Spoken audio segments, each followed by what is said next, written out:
Friend, welcome back to e learning with Hina ma'am channel. आज का जो सेशन है इम्पोर्टेंट सेशन है। क्यों इम्पोर्टेंट है? क्योंकि आज हम बात करेंगे यूजीसी नेट के फर्स्ट पेपर यानी अनिवार्य पेपर की जो कंपलसरी पेपर है उसमें केसी या फिर कहें केवीएस मदान की या फिर कहें मदान बुक की। ठीक है, आसूबाला मदान और केवीएस मदान ये बुक काफ़ी फेमस और इसके एमसीक्यू टाइप क्वेश्चन तो हूबहू परीक्षा में इसी फॉर्मेट से पूछ लिए जाते हैं। तो इसलिए ये बुक इम्पोर्टेंट हो जाती है और लास्ट टाइम पे ये बुक के एमसीक्यू टाइप क्वेश्चन लगाना काफ़ी इम्पोर्टेंट है। क्योंकि अगर परीक्षा को आपको नस्ते नाबूद करना है तो आपको इस तरह के अस्त्र उठाने पड़ेंगे जो परीक्षा को नस्ते नाबूद कर सकें। तो चलिए, यहाँ पे हमने पहली यूनिट पूरी दे चुके हैं केसी मदान की। दूसरी यूनिट का हम एक पार्ट दे चुके हैं, आज दूसरा पार्ट है। आपको बता दें कि आपके लिए यानी मदान की जो बुक है उसकी प्लेलिस्ट अलग बना दी जाएगी जल्दी, और उसमें यूनिट वाइज एकदम क्लियर कर दी जाएगी, जिससे कि आप अगर यूनिट ही देखना चाहें तो देख सकते हैं। इसमें 10 यूनिट है, 10 के 10 यूनिट हम केसी मदान से या केवीएस मदान से देखेंगे। तो चलिए स्टार्ट करते हैं। यहाँ पर हम 116 तक पहली इसकी वीडियो जो थी यूनिट 2 की उसमें करा चुके हैं। आज 116 या 17 तक हम करा चुके हैं। आज हम बात करते हैं 118 की। ठीक है, 118 तक के यानी 117 तक के हम क्वेश्चन करा चुके हैं। 118 के से क्वेश्चन स्टार्ट करते हैं और उसकी पीडीएफ की आपको प्रोवाइड कर चुके हैं टेलीग्राम पर। अगर आपको हमारी पीडीएफ चाहिए तो हमारे टेलीग्राम को ज्वाइन करना होगा, और टेलीग्राम की जो लिंक है वो प्रत्येक वीडियो के डिस्क्रिप्शन बॉक्स में होती है। यानी आप कोई भी वीडियो देखें उसके डिस्क्रिप्शन बॉक्स में टेलीग्राम की लिंक मिल जाती है, अगर वो वीडियो किसी कंटेंट से जुड़ी है तो चलिए स्टार्ट करते हैं आज का सेशन। पहला क्वेश्चन कह रहा है कि अनुसंधान प्रक्रिया की परिशुद्धता निम्न में से किस पर निर्भर करती है। तो जो अनुसंधान की प्रक्रिया है अगर उसकी शुद्धता की बात करें तो शोधकर्ता की निष्पक्ष अभिवृत्ति पर भी डिपेंड होती है। न्यायाधीश का आकार कैसा है, उपयुक्त अनुसंधान विधि कैसी, यानी आपने कौन से मेथड लिया है, विधि लिया, मेथड लिया है, न्यायाधीश का आकार यानी आपने कितना सैंपल साइज लिया है, और शोधकर्ता की निष्पक्ष अभिवृत्ति पर यानी वो पहले से कोई भी अपनी वो मतलब जो रिजल्ट है वो बताए, ना कि अपना पहले से कोई सोच कर रखे। तो यहाँ पर राइट आंसर हो जाएगा उपयुक्त सभी।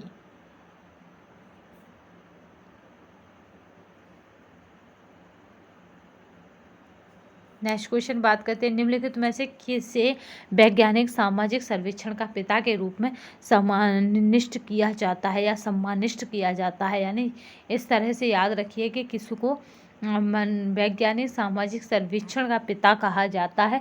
तो यहाँ पे जो राइट आंसर रहेगा बूथ को, याद रखिएगा, बूथ को कहा जाता है। कुछ क्वेश्चन तो ऐसे लग रहे होंगे जो आपने आज ही पढ़े हैं। एक शोध योजना क्या करती है? एक शोध योजना तो यहाँ पे जो रहेगा विस्तृत होनी चाहिए, समीक्षा और टिप्पणियों के लिए दूसरों के समक्ष रखी जानी चाहिए, और शोध अध्ययन के लिए तर्कशील हो, यानी जिस पर शोध किया जाए तो यहाँ पे क्या हो, तर्क हो, तो यानी तर्कशील हो। तो उपयुक्त सभी इसमें राइट आंसर रहेगा। निम्नलिखित में से अनुसंधान योग्य समस्याओं के स्रोतों में क्या सम्मिलित किया जा सकता है। तो यहाँ पे जो राइट आंसर होगा अगर उसकी बात करें तो शिक्षक को शोधकर्ताओं के रूप में अपना अनुभव, व्यवहारिक विषय जिनका समाधान चाहिए, सिद्धांत और पूर्व अनुसंधान। तो उपयुक्त सभी यहाँ पर राइट आंसर रहेगा। अनुसंधान योजना का परिचय अनुभाग कौन सा है? तो यहाँ पे जो राइट आंसर है वो क्या है? पूर्व प्रासंगिक अध्ययन का अवलोकन, अध्ययन के उद्देश्यों का विवरण, शोध प्रश्नों के निष्कर्षों का विवरण, और उपयुक्त सभी यहाँ पे राइट आंसर रहेगा। नेक्स्ट चलते हैं। आपको बता दें कि केसी मदान क्या दूसरी यूनिट है। दूसरी यूनिट आज हम जल्दी ही कवर कर लेंगे, देन उसके बाद तीसरी, चौथी, और यानी 10 यूनिट है। 10 के 10 यूनिट हम केसी मदान की एमसीक्यू टाइप फॉर्मेट में पूरी कर लेंगे। इसका जो कंटेंट रहा अब की बार जब यानी जो नोटिफिकेशन आ चुका है जून के JRF और नेट का, तो यानी जो जून में जो नेट हो या JRF होगा उसके लिए काफ़ी इम्पोर्टेंट रहेगी। तो कि अभी हमें केवल शॉर्ट टाइम में वो करना है जो परीक्षा की दृष्टि से इम्पोर्टेंट है। तो यहाँ पे 123 क्वेश्चन किए गए हैं। निम्नलिखित में से कौन सी उपकल्पना होने के लिए मूलभूत आवश्यकता नहीं है। तो यानी ऐसी कौन सी हमें अगर हाइपोथेसिस बनाते हैं तो किस चीज़ की हमें आवश्यकता नहीं है। तो यहाँ पे राइट आंसर की केवल हम देखेंगे तो राइट आंसर जो रहेगा वो क्या रहेगा कि क्या आवश्यक नहीं है? प्रकृति के ज्ञान का खंडन, ये आवश्यक नहीं है। तो यहाँ पे ये मतलब इम्पोर्टेंट नहीं है, मगर कल्पना बनाने में मूलभूत आवश्यकताएं कौन सी उन्हें देख लेते हैं। तथ्यों पर आधारित होना चाहिए, बोधगम्य होना चाहिए और कल्पनाओं में निष्कर्ष निकालने की अनुमति हो। यानी आपने ऐसी कोई कल्पना ना बना लो कि जिस पर कोई निष्कर्ष निकाला ना जा सके, जैसे भूत दिखते हैं या नहीं, इस तरह की कल्पनाएं क्या है, क्या कोई निष्कर्ष निकाल सकते हैं, कोई नहीं। तो ऐसी कल्पनाएं ना बनाइएगा जिनका आप खुद ही निष्कर्ष ना निकाल सकें। अनुसंधान के उद्देश्यों को किस रूप में लिखा जा सकता है? केवल प्रश्न के रूप में, केवल विवरण के रूप में, और यहाँ पे प्रश्न एवं यहाँ पे क्या करना है, विवरण के प्रश्न एवं विवरण दोनों के रूप में। तो यहाँ पे काल्पनिक रूप में। तो 124 का जो राइट आंसर रहेगा वो क्या रहेगा? तो यहाँ पे है केवल विवरण के रूप में।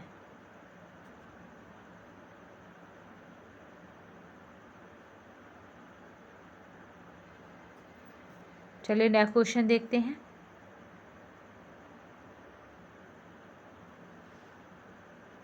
यहाँ पे नेक्स्ट क्वेश्चन देखते हैं। अनुसंधान के उद्देश्यों को किस रूप में लिखा जा सकता है? तो यहाँ पे जो राइट आंसर रहेगा वो क्या रहेगा? केवल विवरण के रूप में लिखा जा सकता है, क्योंकि उद्देश्य लिखने, ऑब्जेक्टिव लिखने हैं। निम्नलिखित में से कौन सी विशेषता किसी प्रस्ताव का सत्य प्रमाणित करने के लिए नहीं होनी चाहिए? तो यहाँ पे जो राइट आंसर है वो क्या रहेगा कि सत्य को प्रमाणित करने के लिए नहीं होनी चाहिए। तो यहाँ पे जो राइट आंसर की अगर बात की जाएगी तो क्या हो जाएगा? तो वो हो जाएगा यहाँ पे यह विश्वास के साथ तर्कयुक्त हो।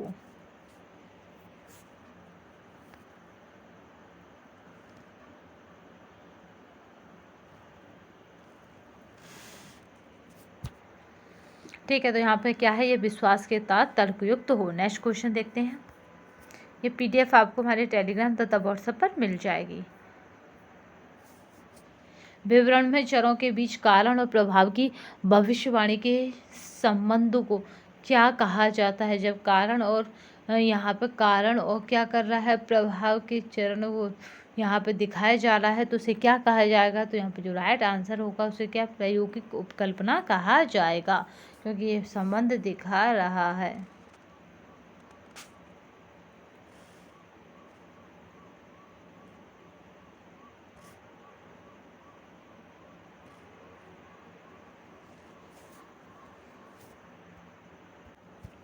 नेक्स्ट क्वेश्चन देखते हैं। विवरण में चरों के बीच कारण और प्रभाव की भविष्यवाणी के संबंध को क्या कहा जाता है? जब कारण और प्रभाव उनकी भविष्यवाणी की जाती है तो उसके संबंध को क्या कहा जाता है? प्रायोगिक उपकल्पना कहा जाता है, क्योंकि कारण क्या रहा, उसका प्रभाव क्या रहा, क्या इफेक्ट रहा, तो ये हम प्रायोगिक उपकल्पना यानी प्रैक्टिकल उसमें हाइपोथेसिस में देखते हैं, या फिर कहें कि एक्सपेरिमेंटल हाइपोथेसिस में देखते हैं। कारण और प्रभाव के संबंधों को विश्वसनीय बनाने के लिए क्या आवश्यक है? तो यहाँ पे जो राइट आंसर होगा वह नियंत्रण प्रयोग का निष्पादन, क्या नियंत्रित करके ही हम क्या करेंगे, प्रयोग करेंगे, एक्सपेरिमेंटल करेंगे। नेक्स्ट देखते हैं। निम्नलिखित कथनों में से कौन सा कथन सत्य है? तो यहाँ पे जो राइट आंसर रहेगा वो क्या रहेगा, उद्देश्य सुस्पष्ट होना चाहिए। जितना अधिक उद्देश्य स्पष्ट होंगे उतनी ही अच्छी आपकी रिसर्च जाती है। सबसे पहला प्रश्न जो कि एक शोधकर्ता के मन में उसकी समस्या के समाधान के लिए सांख्यिकी तकनीकी के प्रयोग में आना स्वाभाविक है। तो यहाँ पे जो कौन सा है, तो यहाँ पे जो राइट आंसर, क्या प्रदंत को मात्रात्मक रूप दिया जा सकता है। जो प्रदंत है उनको क्या करना है, मात्रात्मक रूप देना है।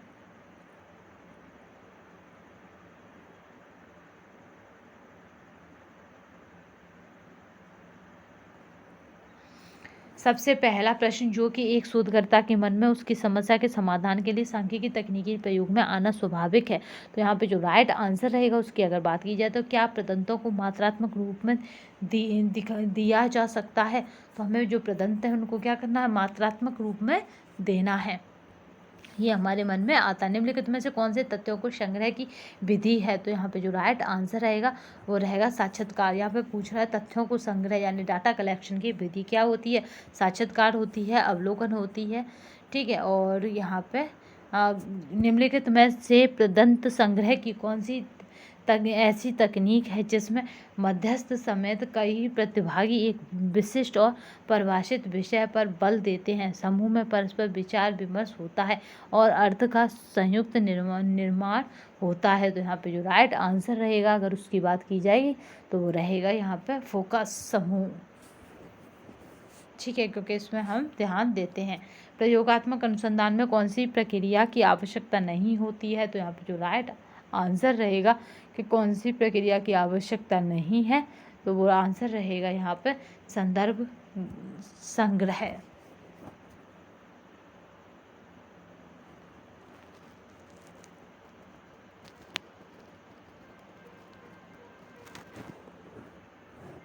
प्रयोगात्मक अनुसंधान में किस प्रकार की आवश्यकता नहीं होती है? ये कब पूछा गया? दिसंबर 2009 में पूछा गया है। तो किस प्रकार की आवश्यकता नहीं होती है? तो यहाँ पे जो राइट आंसर है सामग्री विश्लेषण यानी कंटेंट एनालिसिस की आवश्यकता नहीं होती है। कि इसमें प्रयोगात्मक अनुसंधान में अवलोकन, कार्य साधन और नियंत्रण की आवश्यकता तो होती है, पर जो सामग्री हमें मिली है या हम परचेस करते हैं उसका हम क्या करते हैं? एनालिसिस नहीं करते हैं।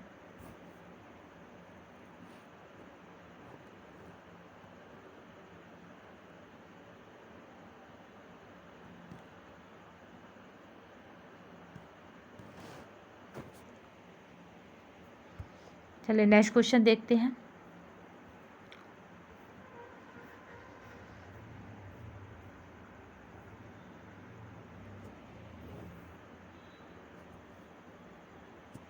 निम्नलिखित में से शोधकर्ता कौन सी अध्ययन विधि को शिक्षा के स्तर और उपलब्धि के बीच संबंधों का अनुमान लगाने के लिए प्राथमिकता देते हैं?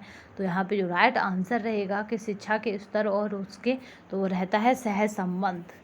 क्योंकि यहाँ पे क्या है? अध्ययन की विधि शिक्षा के स्तर और उपलब्धि के बीच संबंधों का अनुमान लगाने, जो संबंध है अगर हम देखना चाहते हैं किसी भी चीज़ में, तो हमें सह संबंधी लगाना होगा या सह संबंधी नियम प्राथमिकता देनी होगी। यहाँ तक हम कर चुके थे। चलिए नेक्स्ट क्वेश्चन देखते हैं। निम्न में से कौन सा माप का सरलतम रूप है? तो यहाँ पे जो राइट आंसर रहेगा वो क्या है? सांकेतिक यानी नोमिनल जो है वो क्या है? माप का सरलतम रूप है।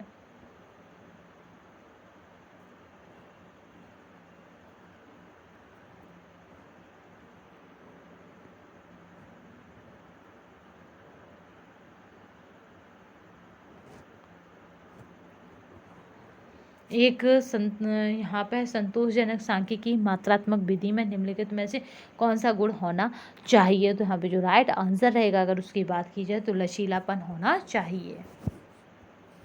निम्नलिखित में से कौन सी स्टीवन के माप के 4 स्तरों का सही क्रम है? तो यहाँ पे जो राइट आंसर रहेगा वो क्या रहेगा? सांकेतिक, समसूचक, अंतराल और अनुपात क्या है? सही क्रम है। सांकेतिक, क्रमसूचक, अंतराल और यहाँ पे है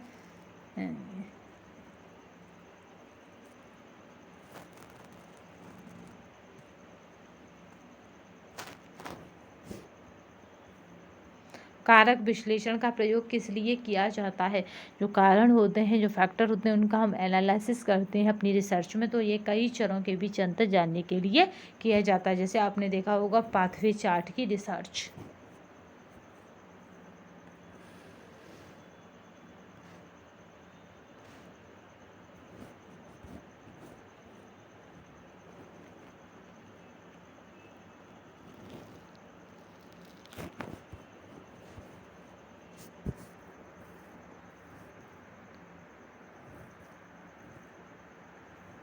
चलिए कारक विश्लेषण का प्रयोग किस लिए किया जाता है? तो यहाँ पे जो राइट आंसर रहेगा वो क्या रहेगा? कई चरों के बीच अंतर जानने के लिए किया जाता है कारक विश्लेषण, फैक्टर एनालिसिस। यहाँ पे साक्षात्कार है और उसका अर्थ है, तो यहाँ पे देख लेते हैं उसे।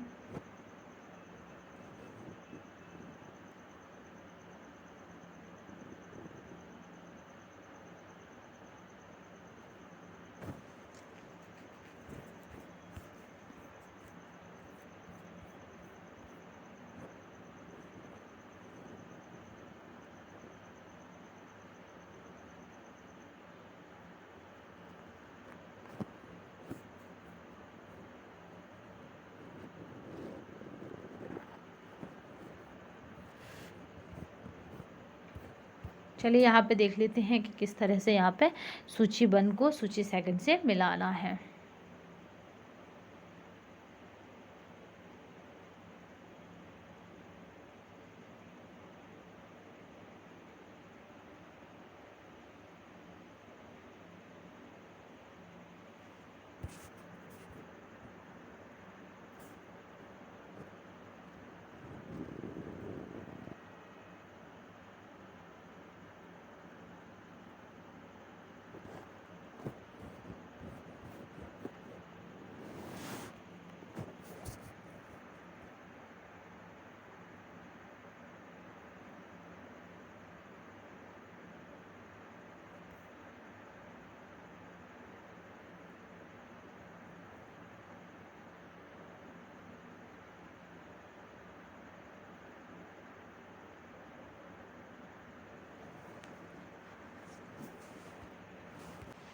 चलिए इसका पेयर्स करके देख लेते हैं। अगर बात की जाए बी ऑप्शन की, तो बी में क्या हो जाएगा, तो बी जो मिलेगा वो किससे मिलेगा, तो बी वाला मिलेगा फर्स्ट से, यानी अधिक लचीलापन और दृष्टिकोण।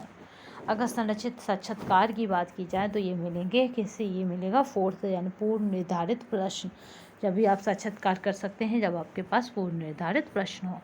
देन उसके बाद जो देखते हैं वो क्या रहेगा यहाँ पे, केंद्रित साक्षात्कार। तो ये केंद्रित साक्षात्कार की जो वो है, मतलब वो आंसर वो रहेगा उत्तर दिए जाने वाले प्रश्नों का पर ध्यान था। और इसी तरह से यहाँ पे है क्लिनिकल साक्षात्कार, तो इसका जो हो जाएगा वो है व्यक्तिगत जीवन का अनुभव।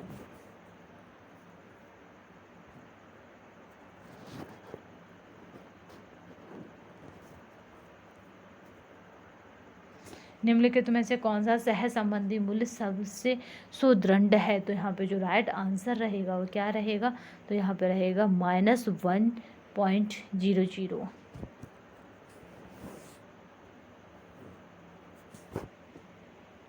बुद्धिमत्ता परीक्षण स्कोर और ग्रेड के बीच में कैसा संबंध होता है, तो यहाँ पे जो राइट आंसर रहेगा वो क्या रहेगा कि कैसा होता है, तो ये सकारात्मक संबंध होता है।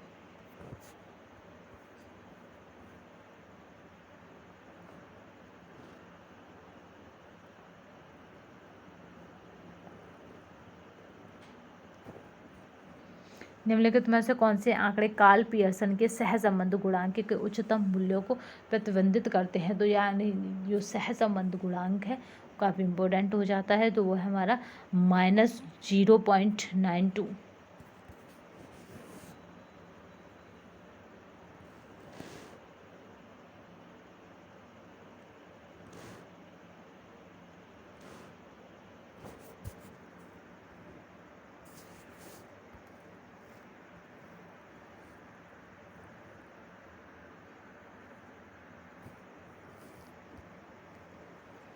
यहाँ पे जो राइट आंसर अगर उसकी बात की जाए तो कार्ल पियर्सन का, तो वो हो जाएगा -0.92। निम्नलिखित में से किस गुण के मापने के लिए लिकर्ट द्वारा विकसित प्रारूप का व्यापक प्रयोग करने, प्रश्न पूछने और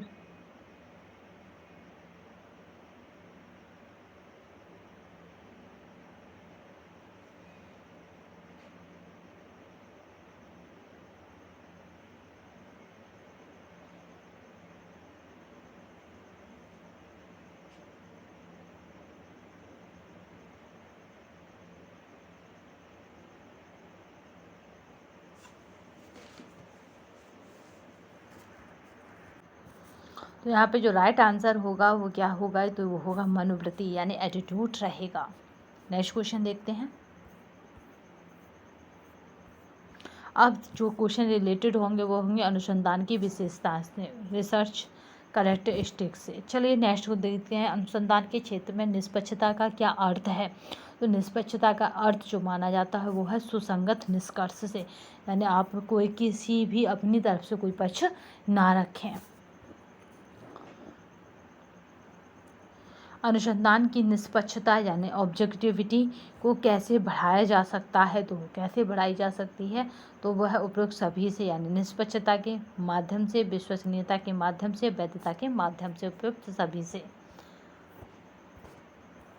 निम्नलिखित में से कौन सी वैधता ऐसी विशेषताओं के मापन से संबंधित है जिसका प्रत्यक्ष अवलोकन नहीं किया जा सकता पर यह कल्पना की जा सकती है कि उसका अस्तित्व है? तो यहाँ पे जो राइट आंसर रहेगा वो क्या है? निर्माण वैधता।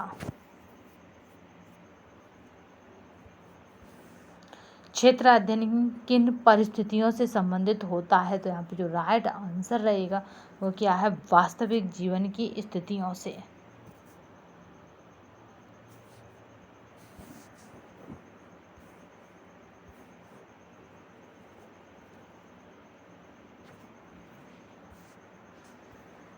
चलिए नेक्स्ट क्वेश्चन देखते हैं। निम्नलिखित में से कौन सी वैधता स्थापित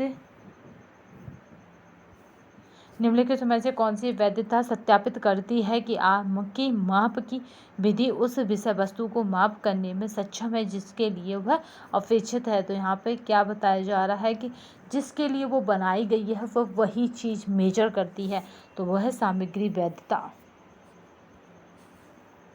निम्नलिखित में से कौन सी वैधता शोध अध्ययन के परिणामों के अध्ययन से परे परिस्थितियों के लिए भी लागू होती है, अर्थात जिस सीमा तक निष्कर्षों को सामान्यीकृत किया जा सकता है? तो यहाँ पे जो राइट आंसर रहेगा वो है बाहरी वैधता। जिस सीमा तक रिसर्च डिजाइन और डाटा शोधकर्ता का कारण और प्रभाव एवं डेटा के भीतर अन्य संबंधों के बारे में सटीक निष्कर्ष आकर्षित करने के लिए अनुमति देता है उसको कहा जाता है? तो यहाँ पे जो राइट आंसर रहेगा वो कहा जाता है आंतरिक वैधता। प्रश्न शोध वैधता और विश्वसनीयता की साकार का बन जाएगा जब? तो कब बन जाएगा? तो यहाँ पे जो राइट आंसर होगा वो क्या होगा उसे देख लेते हैं। तो वो रहेगा किसी घटना के घटित होने की सूचना एक लंबी समाप्ति के बाद दी जाए। जानकारी का स्रोत है वह पक्षपाती और अक्षम हो और शोधकर्ता पर्याप्त तार्किक निष्कर्ष निकालने में सक्षम ना हो।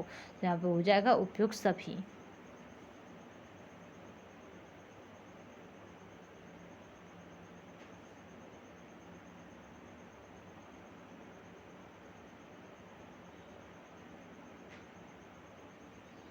चलिए नेक्स्ट प्रश्न देखते हैं। शोध प्रश्न की वैधता और विश्वसनीयता की साख का बन जाएगा जब?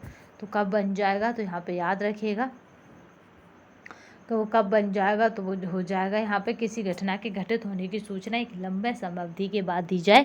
जानकारी का स्रोत वह पक्षपाती और अक्षम हो, शोधकर्ता पर्याप्त तार्किक निष्कर्ष निकालने में सक्षम ना हो। तो यहाँ पे राइट आंसर जो रहेगा वो रहेगा उपयुक्त सभी घटनाएं होंगी। निम्नलिखित में से कौन सा शब्द एक ऐसी स्थिति का वर्णन के लिए प्रयोग किया जाएगा जब एक शोध उस चर का आयाम को माप सकता है जिसके लिए वह बना है? तो यानी ऐसा शोध जो जिसके लिए वो बना है उस चर की क्या है आयाम को माप सके। देखिए यहाँ पे जो राइट आंसर होगा उसकी अगर बात की जाएगी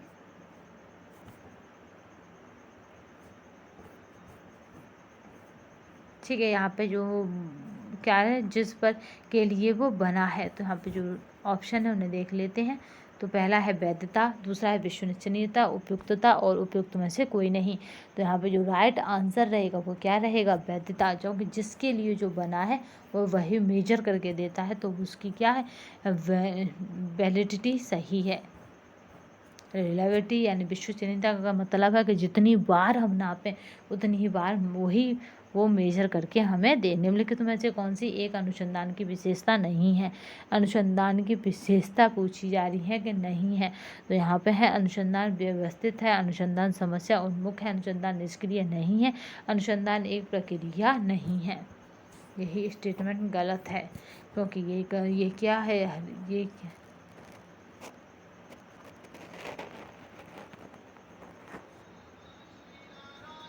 निम्नलिखित में से किसका शोध के परिणामों के सामान्यीकरण से निकटतम संबंध है? तो यहाँ पे जो राइट आंसर रहेगा वो क्या है? दोनों का, बाहरी वैधता और निष्कर्षता का, दोनों का ही रहता है। नेक्स्ट क्वेश्चन देखते हैं। एक शोध विधि या उपकरण जो शोधकर्ता को हर बार अलग परिणाम दे रही है, ऐसी स्थिति को दर्शाने के लिए निम्नलिखित में से कौन सा विकल्प उपयुक्त है? तो यहाँ पे जो राइट आंसर रहेगा वो क्या रहेगा? कम विश्वसनीयता। निम्नलिखित में से कौन से शब्द का प्रयोग शोध निष्कर्षों के प्रामाणिकता के संदर्भ में होता है? तो यहाँ पे जो राइट आंसर रहेगा वो क्या है? तो यहाँ पे उपयुक्त सभी, मौलिकता, वैधता और विश्वसनीयता, ओरिजिनलिटी, वैलिडिटी और यहाँ पे है ऑब्जेक्टिविटी, ये सभी आवश्यक हैं। नेक्स्ट चलते हैं निम्नलिखित में से निम्नलिखित अनुसंधान में से कार्य साधन यानी मनिपुलेशन सदैव किसका अभिन्न भाग रहा है? तो यहाँ पे जो राइट आंसर है वो क्या है? प्रायोगिक अनुसंधान का, या एक्सपेरिमेंटल रिसर्च होती हैं उनका क्या है? ये अमुक भाग रहा है।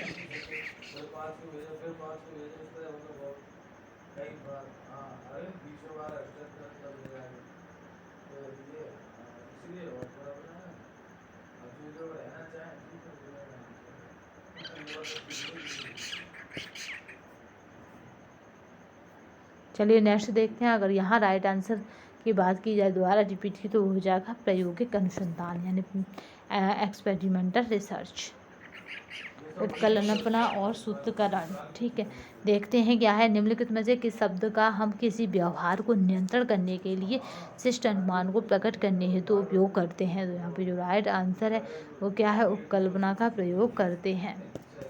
विभिन्न उपकल्पनाओं की कार्यविधि का प्रयोग कार्यविधि का उपयोग किस स्थिति में किया जाना चाहिए? तो यहाँ पे जो राइट आंसर रहेगी वो क्या रहेगा यहाँ पे? तो राइट आंसर की अगर बात की जाए, शोध अध्ययन की योजना के रूप में किया जाना चाहिए।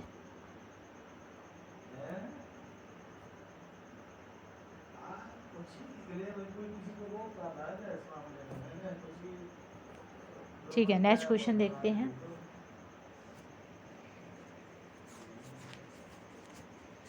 ठीक है, नेक्स्ट क्वेश्चन की अगर बात की जाए, तो यहाँ पे जो था, विभिन्न उपकल्पनाओं की कार्यविधि का उपयोग किस स्थिति में किया जाना चाहिए? तो जो कार्यविधि है उसका उपयोग तो यहाँ पे रहेगा शोध अध्ययन की योजना में।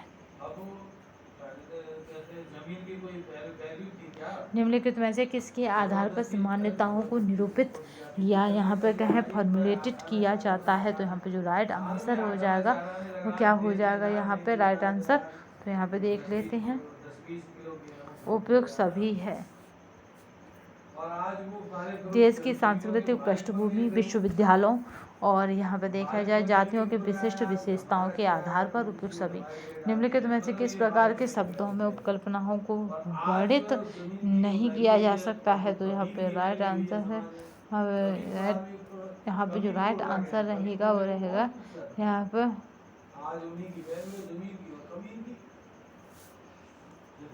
चलिए नेक्स्ट क्वेश्चन देखते हैं। निम्नलिखित में से किस प्रकार के शब्दों में उपकल्पनाओं का वर्णन नहीं किया जा सकता? तो यहाँ पे जो राइट आंसर है वह क्या है? तो वह है सामान्य।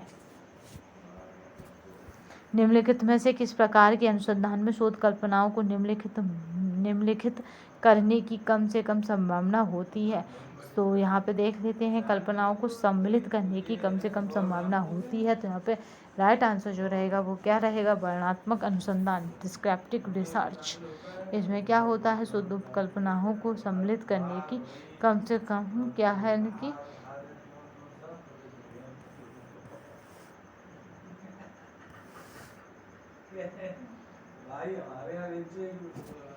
चलिए नेक्स्ट क्वेश्चन देखते हैं। निम्नलिखित में से किस प्रकार के अनुसंधान में शोध उपकल्पनाओं को सम्मिलित करने की कम से कम संभावना होती है? तो यहाँ पे जो राइट आंसर है अभी बताया था उसका वो क्या राइट आंसर है? तो 19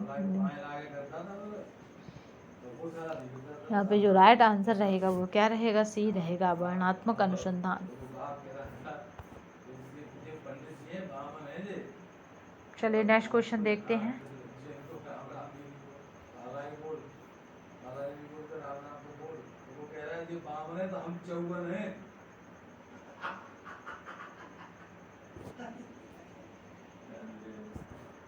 निम्नलिखित में से कौन सा कथन रिक्त उपकल्पनाओं को वर्णित कर रहा है? तो जो रिक्त उपकल्पनाओं उनको कौन वर्णित कर रहा है? तो यहाँ पे जो राइट आंसर है वो क्या हो जाएगा यहाँ पे राइट आंसर?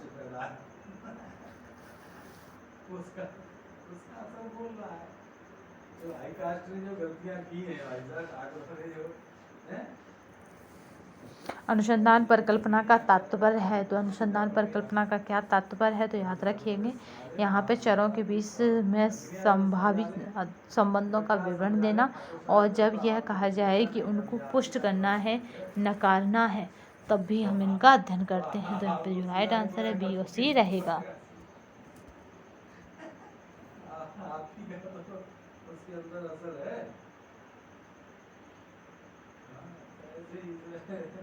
छोटी जात वालों को ऐसी पकड़ के शाहजहां अपना पेट कर दिया है तो कहा चाहे उनके साथ कुछ बेचारे अब वो सब पैदा होके क्या है, उनका भाग्य भी बदल गया भाई साहब, उनका जीन्स बदल गया उनका, तो सब कुछ वो सारे आप इसी पे नाच रहे हैं। अनुसंधान परिकल्पना का तात्पर्य है, तो यहाँ पर अनुसंधान तात्पर्य पूछा जा रहा है, तो ये क्या रहेगा, अनुसंधान परिकल्पना का तात्पर्य। तो यहाँ पे जो राइट आंसर है वो क्या रहेगा, डी रहेगा।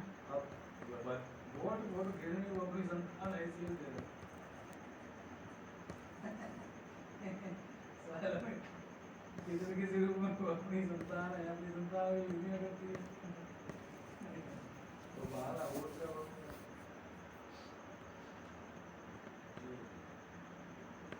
भोजन हाँ आज तो मतलब घर जल्दी सब हो गया है, अब हम दूध डाले आ रहे हैं उसके लिए लंच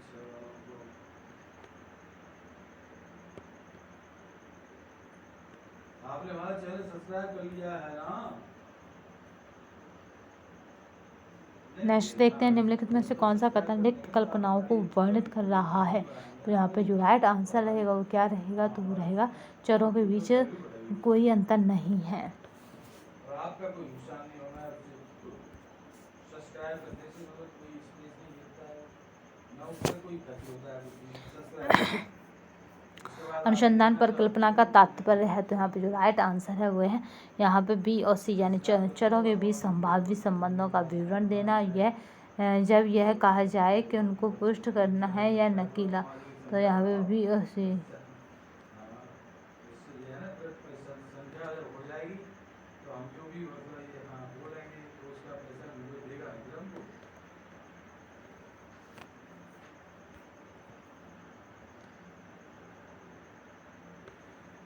कोई बड़ी बात नहीं है, वो होना कोई बड़ी बात नहीं है, वो 7-2 साल लगे रहो तो हो जाए भाई। एक बात हम क्या, हम कोई अच्छी बात डाल रहे हैं, आपने अगर आपने एक बार भी कहीं सुन ली तो आप तो उसके फॉलोअर हो ही जाएंगे, तो एक अच्छी बात तो भाई सबको अच्छी लगती है ना, और फॉलोअर होने के साथ साथ आप किसी और से भी कहेंगे कि देखो ये वाले बंदे की अच्छी तो बढ़िया बात बताई, आप भी सुनो तो ये हाँ, हम तो अपना पूरा ज्ञान जो अब तक का है हमारे पास वो सब